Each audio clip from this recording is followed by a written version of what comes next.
I am not an electronic preacher, nor am I an artist with PowerPoint. So it's just going to be some plain old pictures tonight, except I did animate this slide, which you'll see in just a minute. Before I begin my presentation, I want to tell you how pleased Pat and I have been to be here, to enjoy your company and your fellowship, and to participate in our singing and praying and worshiping together. People have asked me a lot of times, about the work that you're doing. Well, that's okay, but actually it's our work. We are partners, that you are providing some very essential support for me. Without your support, I could not do what I do. And so this is a very pleasant partnership, and I appreciate very much the financial and the spiritual fellowship and partnership that is a part of our relationship. Now, I noticed Don almost cracked a smile when he said this was the last service tonight. Well, I have to say, Pat and I are anxious to get home. I've really only been home one day in the last month, so I'm kind of anxious to get home myself. But all in all, this has been such a pleasant respite from the travel back and forth, and being with you has been a real pleasure. I want to tell you two things about this slide. Number one, this statement, "Go and do the same," is taken out of context. I don't ordinarily do that, but I have a reason for doing that, because this little saying, "Go and do likewise," or the older version would say, "Go and do thou likewise," is sort of a challenge. This statement comes from the end of the story that Jesus tells about the man who had gone down from Jerusalem to Jericho, fell among robbers, etc., and this good old Samaritan man came and rescued him. And when asked about, who is my neighbor? And, well, the one who really did the help, the man that provided relief. And Jesus then said, "Go and do the same." But I want to say that I'm going to apply this to our series this half week about evangelization and teaching. Go and do the same. The second point I want to make is, I think, integrally related to this, and that is that I do not personally believe that I am under the umbrella of Matthew 28, verses 19 and 20. Go into all the world and preach the gospel to every creature. Well, that's Mark 16, but Matthew says, "Go and make disciples of all the nations." I don't think that applies to me. And I'll tell you why. When you study the Bible or when you interpret any kind of literature or language, you always ask three questions. Number one, who is speaking? Number two, to whom are they speaking? And number three, what did they say? And if you answer those questions, then you see that Jesus is speaking to the apostles. And he's giving them their orders to go and to teach all nations and to convert as many people as they can. Now, that does not mean that we are under no obligations to sort of propagate our faith and confidence in the Scripture. I made that point to say that oftentimes when people say, well, Matthew 28, 19 and 20 are our marching orders, I think that's the apostles' marching orders. But we live 2,000 years later, and we still face the same challenges. In some ways, we face greater challenges. Because there are approximately, I'm trying to get these numbers straight tonight. I'm dyslexic about mathematics. 6.8 billion people in the world. That is an estimate of the world's population in 2021. It's a lot of people. The interesting thing is that the great bulk of those people live in two places. They live in India and they live in China. And so you can see that there is a challenge that is set before the saints of today to see to it that every person that can possibly reach will have an opportunity to say yes or no. Either yes, I will, or I'm not interested. And that's our challenge tonight. Go and do the same. Now, I have to tell you that you don't have to go to India, you don't have to go to China, you don't have to go to Myanmar, you don't have to go anywhere. Because the greatest challenge, the greatest evangelistic challenge is right outside our front door. And that's where we're going to leave it. Because I've got a lot of information to give you tonight. Some of it you may be interested in. Try not to nod off on some of them because some of them are rather mundane. But I have some interesting stories to tell you, and this is not a travelogue. I'm not trying to promote any particular country or any particular place. But I want to tell you about some of the places where I have been in the last few years to teach the Bible, and I'm very privileged to do that. This is an old picture. In 1997, Pat and I moved to the capital of the Slovak Republic. The capital is Bratislava, Slovakia. We met some of these people, and these guys, this man is now dead. His name is Mike Morrow. This is Jan Foyt. And these are people, some of whom we met for worship every Sunday.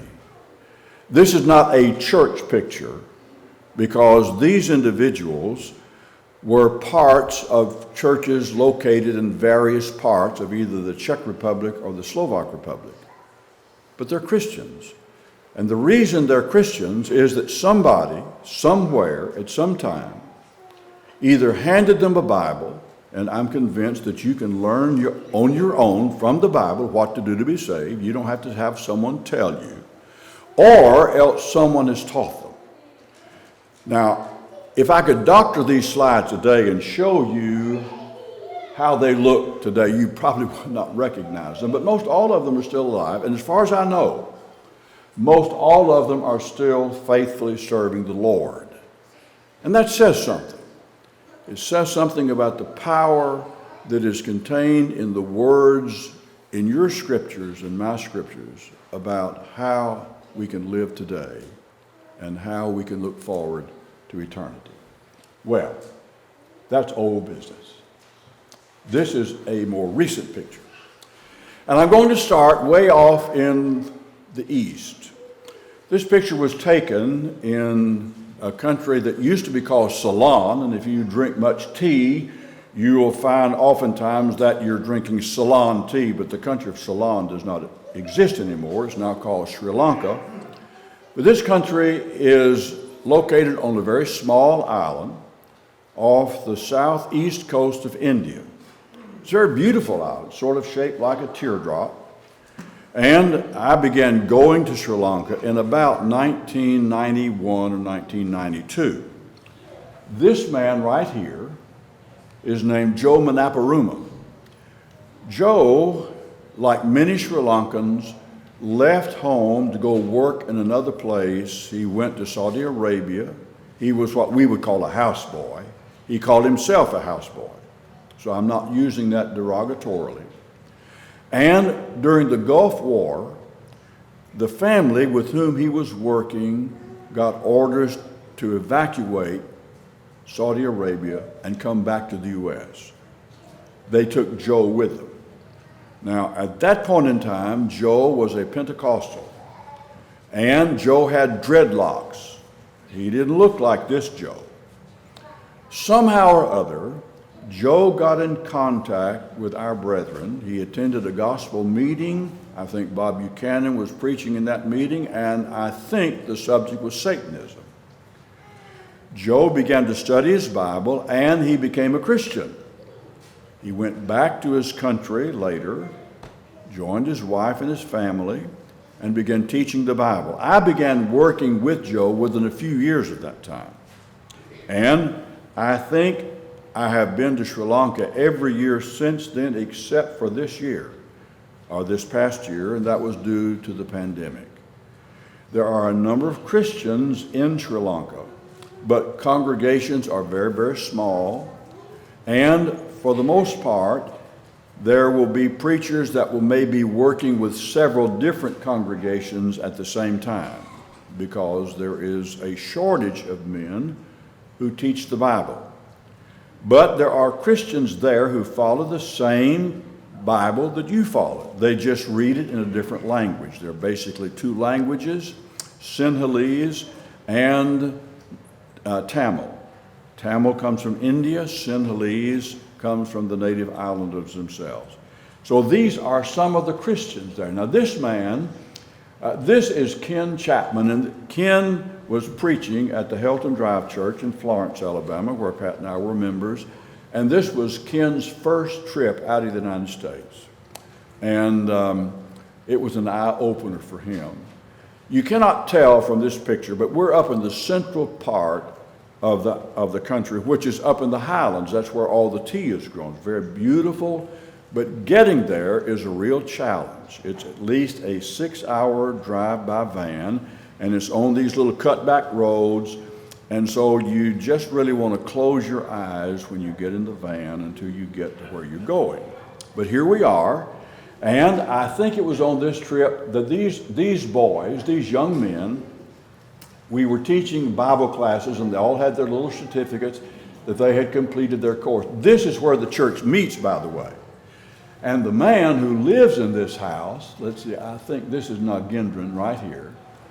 Nagendran, I've known since he was in high school. I performed his wedding ceremony, so we've been friends for a long, long time. There is a church that meets in his house. He doesn't live in the same house now. He lives in a different house. But isn't it interesting? There are lots of places in this world where a meeting in a building like this is out of the question. In fact, it would be dreamland for them. Most of them meet in places that are much, much more humble than this place. And I'm not being critical, don't misunderstand me. But the point I'm making is that many of our brethren live in circumstances that are very much different from ours. But we believe in the same Savior, we have the same Bible, and we essentially do basically the same things on the Lord's Day when we come together. We sing and we pray, we study the Bible together. Isn't that what we all do? That's worldwide. That's part of the system. And these are some of the little children. I think that the Indian children and Sri Lanka children are the most beautiful children in the world. Now, you may not agree with that, and whether you do or not, that's not really important. But I thought this was kind of interesting. You see this little fella's logo on his, I am not fat. Well, he certainly is, because this is Nagendran's oldest son, and he is a big, big man by now. And I think all of Nagendran's children have become Christians. We have been meeting, this is a group of preachers, and we are meeting in the hotel where I'm staying. This is going to be, I think we hung a sheet up here because there's no such thing as a screen. So we hung a sheet up here, and I would use my projector and we would follow along. But this presented sort of a unique challenge because there are brothers here who cannot understand each other. Some of them speak Sinhalese and some of them speak Tamil. Now, some of them can speak both languages. But the challenge was that I had to have my remarks interpreted twice. Once from English to Tamil, and then from Tamil to Sinhalese. So that was sort of a cumbersome process. But somehow or other, we got our work done, and I think that we met for 4 days, and we studied various Bible subjects. It's really important that these types of meetings take place. I really prefer working with the preachers. Now that sounds a little bit maybe hoity-toity, and I don't mean it that way. But the fact is that working with preachers gives you the opportunity to explore some subjects that are important to them that perhaps other people may not have as much of an interest in. But when the preachers become educated, then they can better teach their colleagues and their own people than I can. Now, it is true that often people will come to listen to a foreigner when they won't come to listen to a native person. But that's only superficial. The day-to-day work and teaching is better done by the native preachers. And so I try to concentrate particularly in working with preachers, not exclusively, but on every trip I try very hard to devote 2 or 3 or 4 days into working with these men. And generally we will start around 9:30 or 10 o'clock in the morning. And if you're in Sri Lanka, you take a tea break at 11. Then you have a lunch, and then we will meet in the afternoon until about 4 o'clock. Sometimes there will be an evening, go out in the evening and work. Now, this is a tuk-tuk. This is our transportation. Ken is a big guy, if you noticed in the picture. So it was really kind of hard for both of us to fit in this tuk-tuk, but this is a very, very common form of transportation. The other form of transportation is a bus, and you don't want to ride the bus because generally speaking, you're in the bus packed like sardines. At least you've got a little bit of space in this tuk-tuk. The problem is the tuk-tuk does not go very fast, but the roads are so bad you don't want to go very fast anyhow. This picture was taken in Singapore. Singapore is sort of an unusual place in many respects. It's the cleanest city in the world by their own admission and by my admission. There's no place quite like Singapore. There are a number of churches in Singapore. Singapore basically is populated by Chinese, by Malaysians, and by Indians. And there will be churches that generally are sort of populated by those people. This happened to be sort of a Chinese church. And not all of the people there were Chinese, but their services were conducted in English. They invited me to speak on several occasions. Unfortunately, not anymore, but I've been there, and there are a number of American brethren who often are assigned to go to Singapore and work for maybe a few years. So there are always American people there. And interestingly enough, there is a she's not as young as she used to be, but she was converted in Humble. She is a Mexican with a Japanese surname.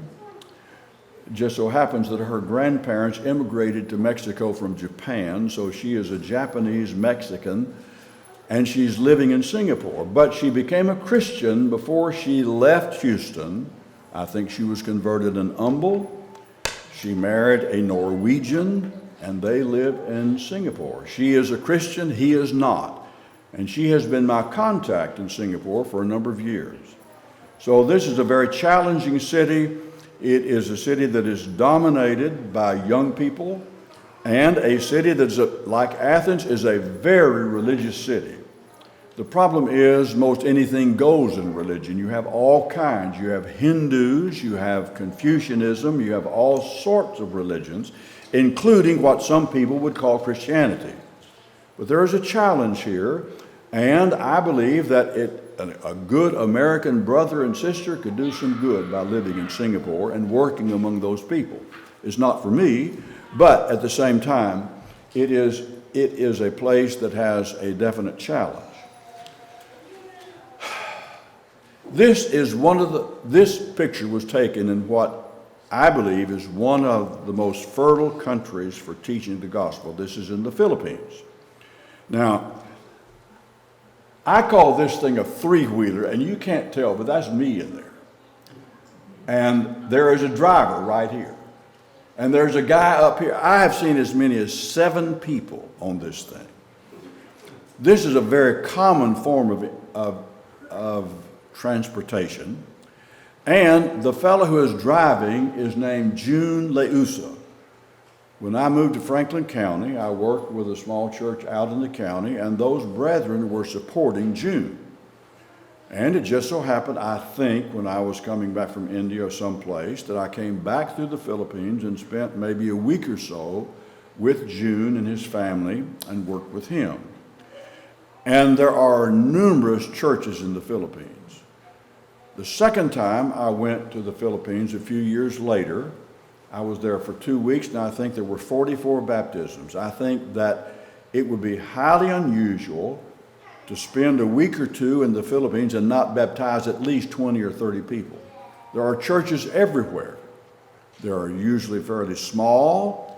But those brothers, it appears to me, work hard at evangelizing, and much of their work and the success for their work is due to radio. Now, radio is passé here.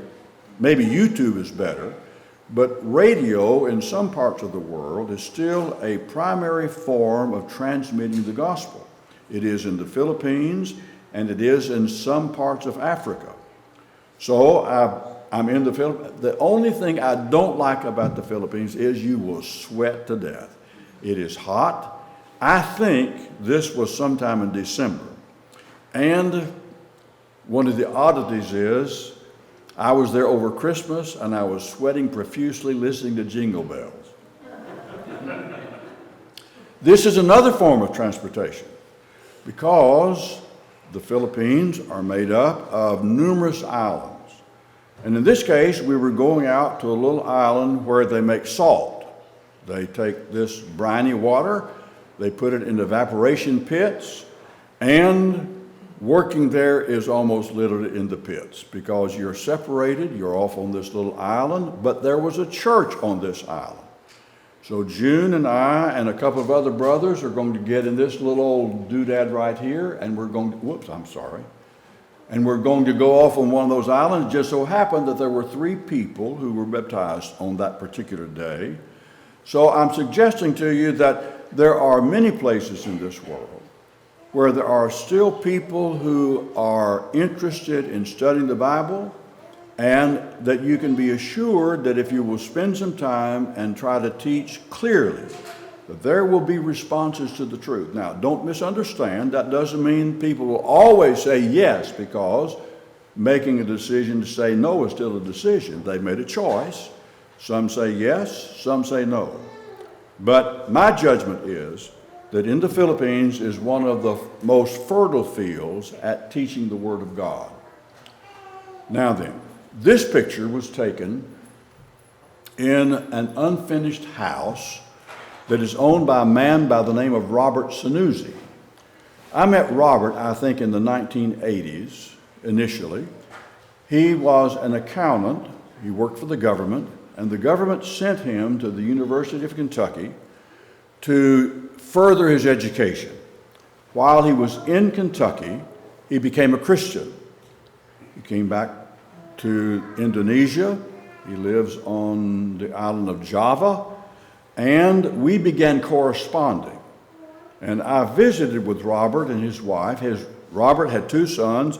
He, his wife, and his 2 sons became Christians. Robert worked for a university, and the university's name is Maranatha University. So you can guess that it is religiously connected. Robert did not accept their doctrine, but he taught in their school system. And I was invited to speak there, which I did with fear and trembling, but nobody beheaded me. I still came away with my head. But it was an interesting situation. Well, through the years, Robert and I have maintained contact with each other. This picture, I think, was taken 2 years ago. And Jeff Archer was with me on this trip, although Jeff is not in this picture. There are several interesting things that took place on that trip, but one of them had to do with Robert had been to the Holy Land. He had visited Jerusalem, and he had brought back some wine from Jerusalem, and he insisted on having that in the Lord's Supper because the wine came from Jerusalem. Now, it's not important that we focus on the fact that it was wine, but to Robert, that had special significance because it came from the place where Jesus was. Robert, since that time, has developed either dementia or Alzheimer's, unfortunately. I don't think either of his sons is faithful. But the fact is that within this environment, it was an amazing thing that here was a man who just because of his government sending him away to school, came in contact with the Word of God, became a Christian, and took that back home with him and taught his family. Well, the interesting thing about this is that Indonesia is the largest Muslim country in the world. You are surrounded by Muslims. Now, don't get upset because these are generally very peaceful people. They're not people who are going to chop your head off. But nevertheless, you are surrounded by Muslim influence. So for a person to become a Christian within that environment is really an interesting and important thing, because the gospel can be effective anywhere in any culture if there are believers in the Word of God. Well, this picture was taken in what country used to be called Burma. It is now called Myanmar. And oddly enough, there is a Bible Belt in Myanmar. Now, this is a Buddhist pagoda.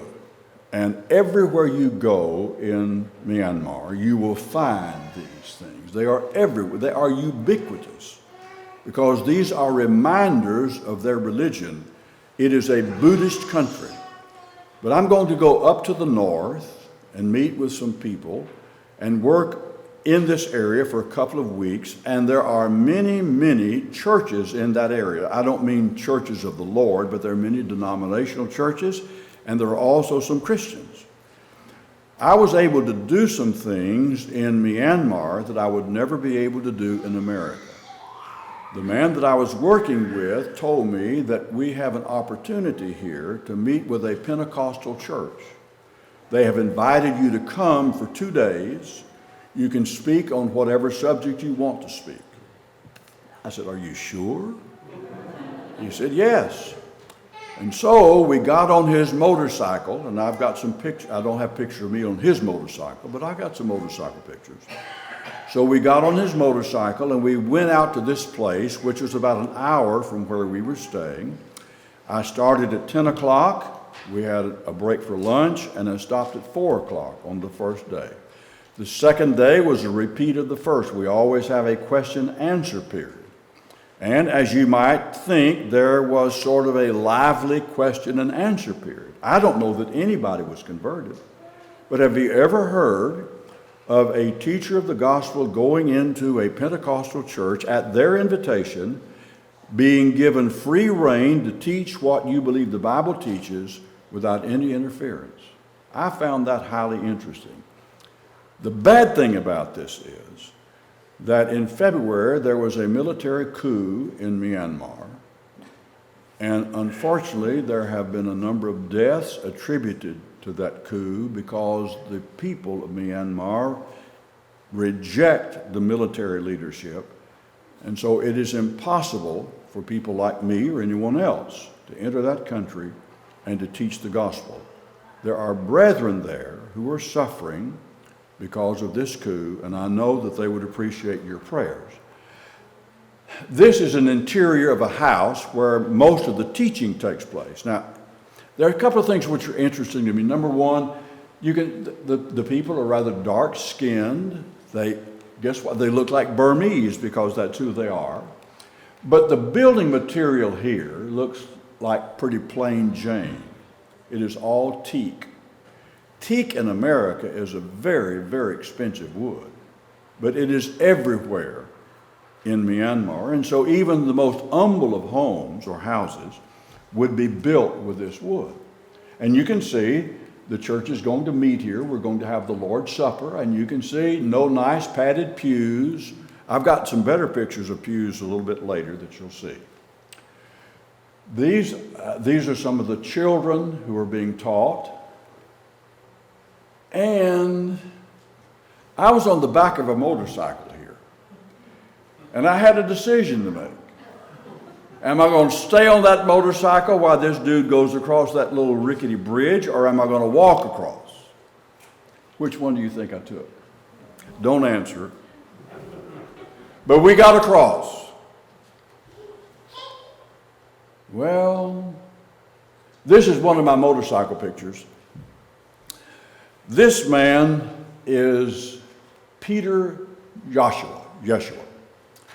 Peter's an interesting young man. He is about in his mid-30s, and he and a woman were in partners together in a business. It was a hobby business. He basically had little motorized cars and drones and things of this type, big boys' toys, you know. And Peter and I met on social media. He lives in Bali, Indonesia. And I've made 4 or 5 trips to Bali. Sometimes he will come to Singapore to meet me, and we will study there. He is a good student of the Bible, and generally speaking, almost every week he will write me via some form, either email or social media, and he said, "What about this verse here? I don't understand this." And we will have a little discussion. I asked him, is your partner a Christian? Well, she thinks she's a Christian. Eventually, she became a Christian. And the church in Bali is composed of 2 people. They meet each Lord's Day. They do the same thing we do, except Peter takes the lead in every facet of their meeting. He leads singing, he leads the prayers, he serves the Lord's Supper, he does the Bible teaching every week. Now, in your case, if you're a man, you may participate in a public way. How often? Once a week, once a month, etc. This young man does it every single week. And he is not a paid preacher. In fact, he's sort of an entrepreneur. He has a number of interesting ideas. And by the way, he's no longer in the hobby shop business anymore. But he has a number of interesting ideas about how to make money. But the point that I'm interested in is that he's a good Bible student and he's interested in teaching other people. Well, this picture is from Tanzania. It is in a town called Mbeya, and I'm going to be working with a man that I cannot pronounce his last name, but his first name is Samuel, so we'll just call him Sam. This is where the church meets. Now, you can see Romans 16:16. You see all these names, etc., etc., and it's all in English. But when you enter this building, it is a plain Jane building. It has no electricity. But I found an interesting inscription in one of the rafters. "Please silence your cell phones." Well, I work with this group of people, and it's really an interesting thing to go into a place with no electricity. Well, I take that back. There is electricity. You see it right here? This is on the back end of Sam's motorcycle.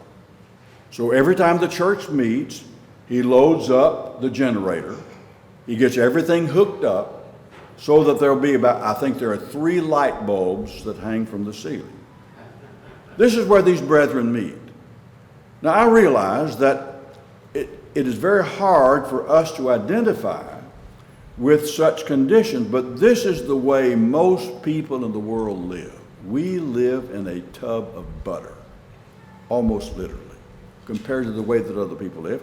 And as a result, most of these people, and I'm not using the term "these people" derogatorily, but most of them think all Americans are rich.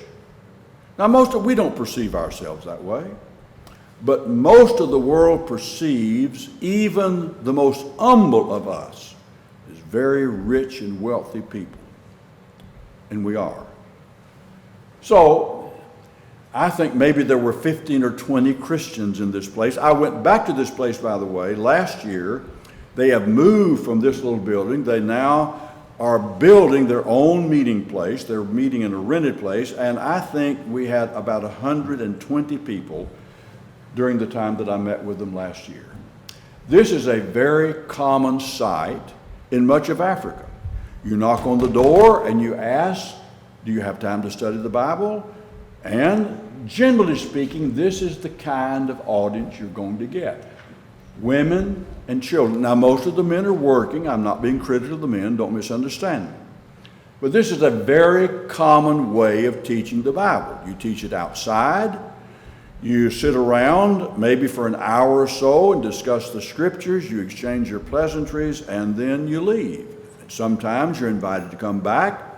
But the seed is planted. That's what our job is. When I say our, that's yours and my job. Our job is not to produce results. Our job is to sow the seed. The seed is strong enough to do its own germination, if that's the Lord's will. I planted, Apollos watered, God gave the increase. is how one man put it. Well, this is also in Tanzania. This is up near Mount Kilimanjaro. This is a church building, by the way. You see it? Steeple and all that kind of stuff. No. What you see is you see a tarpaulin here. When it rains, it literally pours. You see all the gaps here? I don't think I've ever seen a building made out of corrugated metal that's supposed to be roofing metal, but it's used for the sides. And by the way, this also makes a good blackboard, by the way. They don't have a blackboard, so I used this corrugated metal to try to do some illustrations with a felt tip pen. And they do have nice benches, don't you think? These are much more comfortable. And this church is maybe composed of 15 or 20 people. Now, there are other congregations of the people of God in the city of Arusha, which is where this picture was taken. But I'm showing this picture in order to emphasize that many of our brethren meet in very humble circumstances. And that's not being critical of them. They're doing the best that they can do. And by the way, there is no electrical power here. Well, let's see. Now we're going to go to India. India is the second place that I would say is the most fertile field in the world for teaching the gospel. There are probably more Christians in India than any other country in the world. Does that surprise you? Well, maybe, maybe not. Most of those Christians meet in relatively small churches scattered throughout the entire country. There are over 1 billion people in India, and India is not as large as the United States geographically. That's a lot of people, and many of those people are your brothers and sisters in Christ, thousands of them, and they are scattered from north to south. And this is a common way that the Indian women, and by the way, the Indian women always look so nice. The men are slobs, but the Indian women dress very, very well. They dress modestly. The first time that I went to India with Peter McPherson in 1977, we were eating lunch at a place that looked like it used to be a resort, but it had been converted into a restaurant. There's a swimming pool outside. There was not a single woman in that swimming pool. The reason being that they are modest enough to recognize that going into that swimming pool is going to compromise their modesty. Now, a bunch of kids, a bunch of young people, but none of the women. Now, the men, you can see, are very dark-skinned. This is in South India. I don't remember exactly where this picture was taken, but their buildings are more substantial, generally speaking, than the places that we've seen thus far.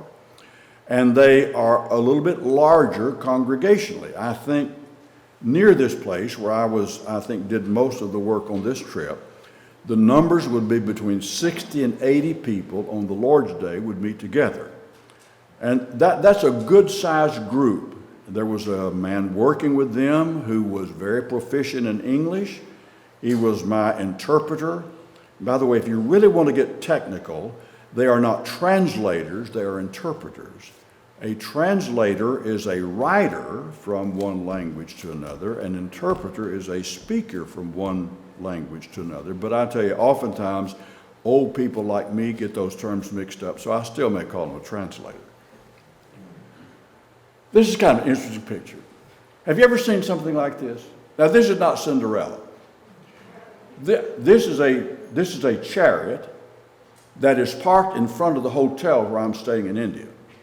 I'm in a little town called Vizianagaram, which is not too far from the Indian Ocean, or the Bay of Bengal. And it just so happened there was a wedding in that building. And as Samson and I are going to go out to go to a village, we see this chariot parked out here. And I said, well, let's wait a minute. Let's see if they'll come out. Well, sure enough, the couple comes out. I don't have a picture of them. I wish that I did. And they are dressed in traditional Indian wedding garments, which looks like something out of the Arabian Nights. I know Arabia and India are not the same, but the idea is that they were really decked out. And as they were coming out, the bride was speaking English. And somehow or other we exchanged pleasantries. She said, "Welcome to India." I said, "Thank you, welcome to marriage." And they walked out and they got into the chariot and they rode off into the sunset. I just thought that was an interesting thing. Weddings are big deals in India. Maybe not so much in America, but it is really an important thing because guess who pays for all of this? Daddy pays for it. And it is not unusual that the daddy may be a very impoverished farmer and he is so overwhelmed with the financial expenses of marrying off his daughter that he commits suicide. That is not an unusual thing. To us, that sounds preposterous, but not to them. Well, this picture was taken in Nepal. I've been to Nepal one time, and it was with an Indian man who took me up there. And as you can tell, it's not the wintertime, by the way. This is up near the Himalaya mountains. And I didn't know there were Christians in Nepal, but there were. In fact, there were a number of churches in this area of Nepal where we were. And guess what? They came and they sat and they listened to me, and my words were being interpreted by this brother. And we believe the same thing. We believe in the same Savior. We believe in the same method of being saved. We believe in the same scriptures. And we were brethren. You have brethren all over the world that you will never meet in this life. And I'm glad that I'm able to meet some of them while we're still on this side of eternity. Now, I know this is an odd picture, but I'm on the back end of a motorcycle. I'm in Karachi. No, I'm sorry, I'm not in Karachi. I'm someplace else. I'm in Bangladesh. And the man who's driving the motorcycle is about my age. And I'm thinking, Robert, can you really drive that thing? The traffic is awful. And I'm just sure we're going to be crushed by some bus. Well, we weren't. But you can see traffic is terrible, and that's his helmet. Fortunately, he had a helmet for me too.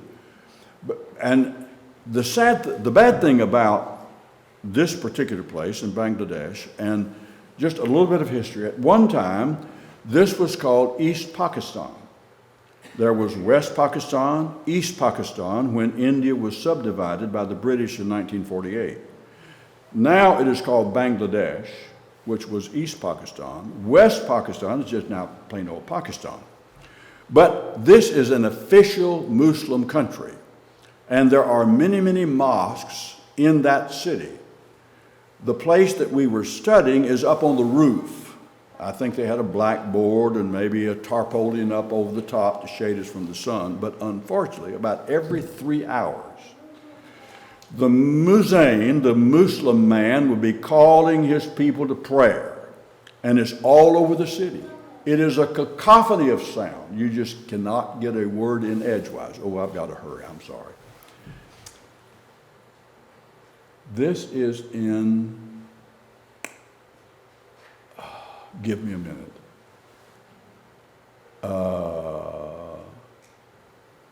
What is in Africa? We'll get more specific in just a minute when I think about where we are.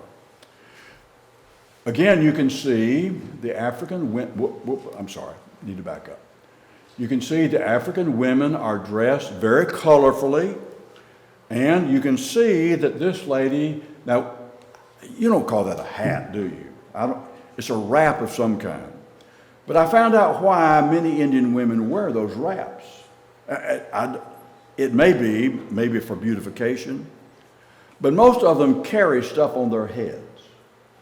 They carry big stuff on their heads. They will carry big buckets of water on their heads with no hands. And they're walking around stately, and that stuff is balanced on the top of their heads. It is amazing. And it is not just in one part of Africa, it's almost all over the continent. This is in the northern part of... You seniors understand this, don't you? Well, I'll tell you in a little bit. I think this is in Zambia. I want you to notice the walls of the building. Now, this is wattle. Wattle is sort of woven reeds and stuff. That's the wall. It's not 2x4, it's wattle, and it's plastered over, which means when it gets wet, there's going to be big trouble. But this is a common form of a church building in many, many parts of Africa. And one of the interesting things is it is segregated. Women sit on one side, men sit on the other side. That's true in India. The only difference is you don't find pews in India. Now, sometimes you will find chairs. Generally, guess who gets the chairs? If you say the women do, you are wrong. The men get the chairs, the women sit on the floor in mats, and usually the children will sit with the women. Now, that's a cultural thing. That is not a theological thing. In I think in 2018, or maybe this is 2017, a brother in Huntsville, Alabama wrote me and said, would you be interested in going to Kenya? I have an invitation to go to a Pentecostal conference to speak. Would you be interested in going? I said, well, I think I can work that out. And so Daryl and I went to Kenya, and we met with a Pentecostal camp in a Pentecostal campground, and this is the bishop. He and I are about the same age. He lives on site, but we were allowed to teach every day from about 10 o'clock in the morning until about 4 o'clock in the afternoon, and we chose the subject. We were the only two speakers. Now just imagine that. The bishop is there. He understands English. But we were invited by a young man who just happened to find a website of a church in Huntsville, Alabama, and he began looking at the information and became interested. He took all of their Bible courses, and he invited us to come and to take part in this conference. I thought, well, that's really good. Really great. It was a real experience from a number of perspectives. But here is the best one. The conference began like on a Tuesday. This picture was taken Sunday morning at about 6:30 in the morning. And obviously I'm asleep at 6 o'clock, and there's banging on my door, and there stands Eric. And Eric says, I want to be baptized. I said, okay, give me a minute. And so I got Daryl and some other people, and we went down to the swimming pool. Now, Eric is a Pentecostal man. He is up in the hierarchy of this conference. But he understood that it was necessary for him to obey the Lord by submitting to immersion for the forgiveness of his sins. As far as I know, that was the only baptism that week. But we really felt that our entire week was worthwhile because of this one man. Well, let's see. This is also in Kenya. This is in a school building. Daryl and I are going to be teaching during the daytime. And I think it is, let's see, I can't see it may be this lady right here. This lady, she'd been taking notes, but this note was passed up to the front. And the note said something like this. She says, after we finish, I want to be baptized. We got finished real quick. But there's a problem. Where do you baptize? Would you go down in that? Now, there's no telling what's down there. There are no crocodiles in there. But this is the way that many people are immersed in countryside churches, in a pool of water left over from the rainy season. And when that pool of water is gone, they have a real challenge to find a place to immerse someone. We never think about stuff like that, do we? Because we always have water. But many places do not. This is a stove. How would you ladies like to cook on this stove? You see that?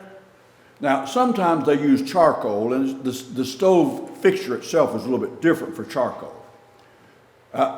Nice pots and pans, I think I can tell you what's in one of those pots. Rice. Rice is everywhere. If you don't like rice, you better take something with you. It just so happens I like. Now, I really like this. I wish we could see this more often. If you want to talk to God, stop, find a peaceful place and talk to him. If you want to see him, text while you drive. That's in Africa. This is another church building in Africa. By the way, the name of that country is Cameroon. I knew that I would eventually remember that. If you don't know where that is, find you a map. It's in Western Africa. This is an exchange of salary. My salary for working with this church on this day is a chicken. Just so happens this is a rooster, not just a chicken, this is a rooster. I'm staying in a lodge. Now don't get all excited about the term lodge because I can assure you the name is misleading. But I'm staying in a lodge and I'm thinking, what am I going to do with the chicken? In the first place, I've never found a chicken in Africa that's tender. They're all tough. So I said, I'll make a deal with you. You keep the rooster. The rooster's name is Sir Edward the Rooster. You do not eat this rooster. You find this rooster a good hen so that when I come back next year, I'm going to have a lot of little chickens. I'm going to be in the chicken business. Well, I learned this year, unfortunately, this is in Malawi, I learned this year that a varmint has eaten Sir Edward. But Sir Edward has progeny. He had a son, I'm happy to say. Not all teaching takes place in the church building. This took place outside under, I don't know what this is for, but it's a very common structure. And we met there for about an hour.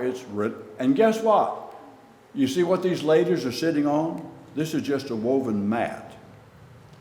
Well, this is in Zambia, and this is my room, and this is Amos's room. We stay outside, and they told me that the next day for lunch we're going to have goat. Now, I'm not sure how I feel about goat, but that's the plan. About 6 o'clock the next morning, I'm in my tent, and I hear this, and there it is, fresh meat. It was delicious. Boys and girls, meat does not come from the meat counter in the grocery store.